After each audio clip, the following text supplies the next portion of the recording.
Hola con todos. Representamos a la Universidad de Guayaquil, Facultad de Ciencias Médicas, carrera de Enfermería. Somos del grupo 7 de la cátedra Enfermería Familiar y Comunitaria, del tercer semestre.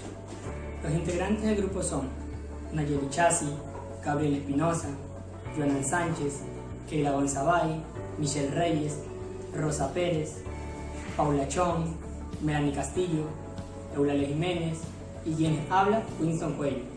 Hoy vamos a tratar sobre el balance hídrico, pérdidas insensibles, pérdidas sensibles, entre otros subtemas. Bueno, y ahora vamos a hablar del balance hídrico. El balance hídrico es la relación que existe entre el ingreso y las pérdidas corporales en nuestro cuerpo. Dado que el volumen se va a diluir en iones, se va a hablar del balance hidroelectrolítico. Para poder medir el balance hídrico se debe cuantificar el ingreso y pérdidas corporales por las distintas vías para poder determinar el balance en un periodo no más de 24 horas. Comúnmente, el balance hídrico se mide en las personas que están en cuidados intensivos. Actualmente se lo conoce como UCI en los centros sanitarios. También en personas con problemas renales, cardíacos o con pérdidas de volumen de líquido, sangre o electrolíticos. También tenemos que esta se va a tener tres clasificaciones: el balance hídrico normal, positivo y negativo. Tenemos al balance hídrico normal, en el que decimos que el ingreso es igual a las pérdidas. Aquí no vamos a presentar ni síntomas ni signos. Tenemos el balance hídrico positivo, en el que el ingreso es mayor que las pérdidas. Si decimos que ingerimos más de lo que eliminamos, va a existir una retención de líquido. Por poner un ejemplo, puede ser el aumento de sodio en nuestro cuerpo, la cual va a favorecer a la retención de líquidos que se va a manifestar como edemas.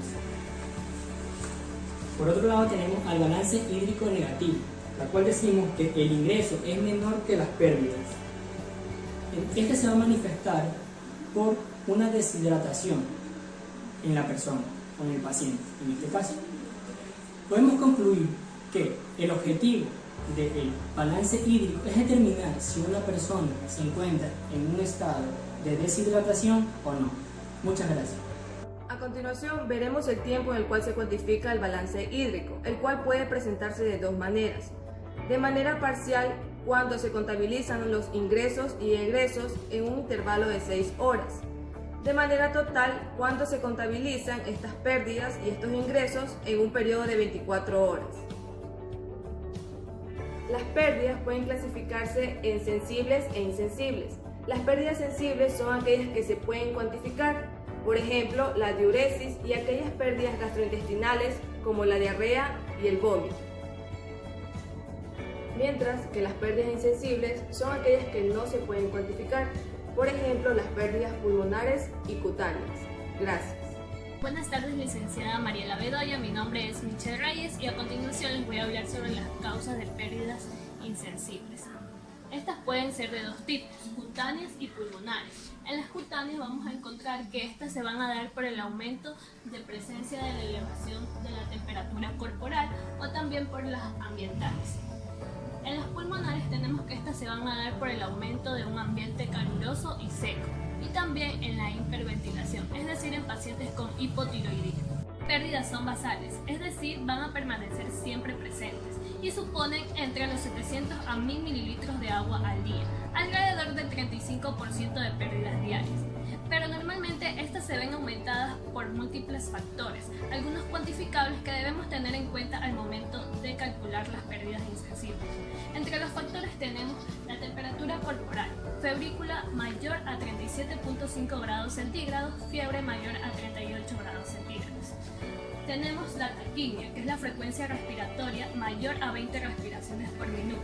Como tercero tenemos la ventilación mecánica, la traqueotomía y la oxigenoterapia. Estas se ven causadas por fenómenos también de convección y evaporación. Gracias. A continuación tenemos las pérdidas cutáneas, que si bien se va a representar en lo que es la convección, en la cual no vamos a hablar de lo que son las pérdidas por sudor. La convección va a consistir en la pérdida de calor entre dos zonas con diferentes temperaturas. Por ejemplo, una persona con frío, en este caso que tenga su piel helada, al entrar a un ambiente caluroso va a existir una transferencia con el calor del ambiente a la superficie de la piel. De tal manera se suele perder un 12% de calor. La tela de la ropa, en este caso, va a contribuir a la disminución de dicho porcentaje. Las pérdidas cutáneas se van a representar en 300 a 400 ml al día. Gracias. Soy Rosa Pérez. Mi tema a tratar es pérdidas pulmonares. Se produce por la evaporación, debido al aire caliente que entra por el sistema respiratorio, es saturada con agua y es expulsada al exterior por la aspiración unos 400 mililitros por día. Influye la temperatura del aire. Si el aire está frío, mayor será su pérdida por la menor presión del aire frío. Buenas tardes, licenciada y compañeros. Mi nombre es Melanie Castillo y yo les voy a hablar sobre las pérdidas insensibles en situaciones concretas.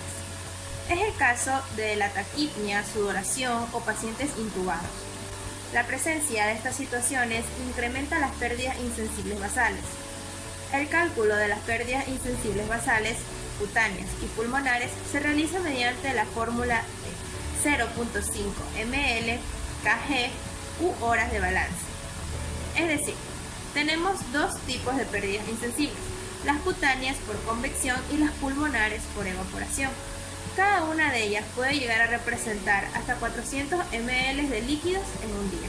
Una cosa importante a tener en cuenta es que las pérdidas cutáneas no incluye el sudor como mucha gente lo piensa. La sudoración es controlada por el sistema nervioso simpático, en la cual activa las glándulas sudoríparas como mecanismo natural para regular la temperatura corporal.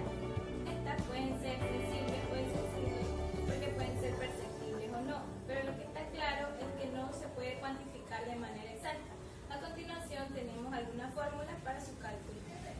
Buenas tardes, licenciada y compañeros. A continuación les voy a hablar sobre las fórmulas del cálculo de las pérdidas insensibles. Estas fórmulas van a variar dependiendo de la temperatura de cada paciente.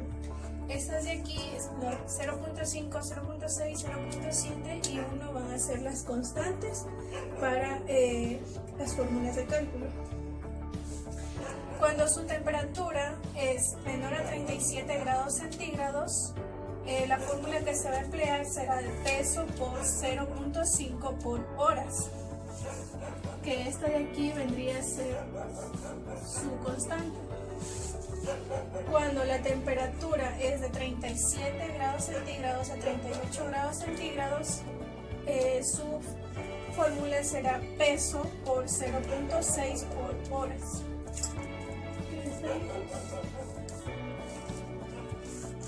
Ya. El 0.7 se empleará cuando su temperatura sea de 38 grados centígrados a 39 grados centígrados y su fórmula será peso por 0.7 por horas. Y por último tenemos la constante de 1, que cuando la temperatura del paciente sea mayor a 39 grados centígrados, la fórmula quedaría peso por 1 por horas. Buenas tardes, soy Paula Chon y voy a dar un ejemplo sobre pérdidas insensibles.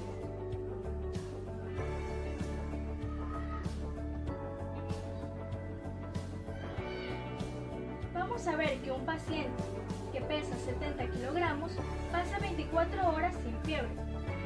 Esto quiere decir que se encuentra por debajo de la fórmula.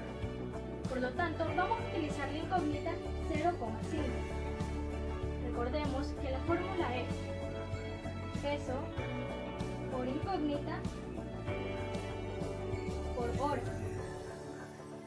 Por lo tanto, ya que el paciente pesa 70 kilogramos, lo vamos a multiplicar por 0,5. Esto nos va a dar como resultado 35. 35 vamos a multiplicarlo por las horas, que son 24, lo que nos va a dar como resultado 840 mililitros. Esto quiere decir que el paciente va a perder 840 mililitros de pérdidas insensibles en 24 horas. Gracias. Buenas tardes, licenciada Mariela Bedoya y compañeros. Les voy a hablar acerca de las pérdidas insensibles. Estas pérdidas insensibles se dan a través de la pérdida de líquidos corporales. Ya sabemos que las pérdidas cutáneas se dan a través de la pérdida de calor mediante la piel por difusión. Estas pérdidas insensibles no pueden ser medidas, ya que un adulto promedio va a perder hasta 400 ml en el día. Puede ser mediante sudoración, mediante temperatura, qué tanto ha orinado en el día, qué tanto ha ingerido de líquidos en el día. Entonces nosotros como enfermeros, a la hora de realizar una anamnesis al paciente, nos vamos a dar cuenta cómo está el paciente, qué ha ingerido en el día y cuánto va a perder este paciente en el día. Entonces yo les tengo un ejemplo de un paciente de 80 kilogramos que pasa 10 horas con febrícula. En el video antes mencionado las fórmulas van de 0.5 hasta 1, que esto me indica un rango si el paciente tiene fiebre o no tiene fiebre. Entonces, como yo tengo un paciente con febrícula por encima de los 37.5, yo voy a coger este 0.6 que yo tengo acá. Lo que yo voy a realizar es, voy a multiplicar el peso de mi paciente por el 0.6 que me da la fórmula. Esto de aquí me va a dar aproximadamente 48 ml hasta ahora.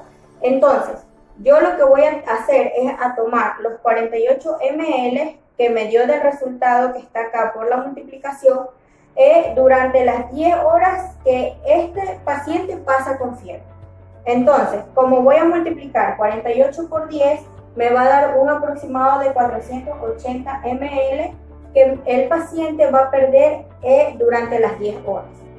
¿Ya? Entonces hay que tener muy en cuenta a la hora de valorar el paciente, saber qué él ingiere, si lleva una alimentación saludable, si es una alimentación rica en proteínas, si es baja en sodio. Son muchas cosas a la hora de valorar para poder yo llegar a un diagnóstico y poder sacar yo mi pérdidas insensibles de una manera correcta. Muchas gracias.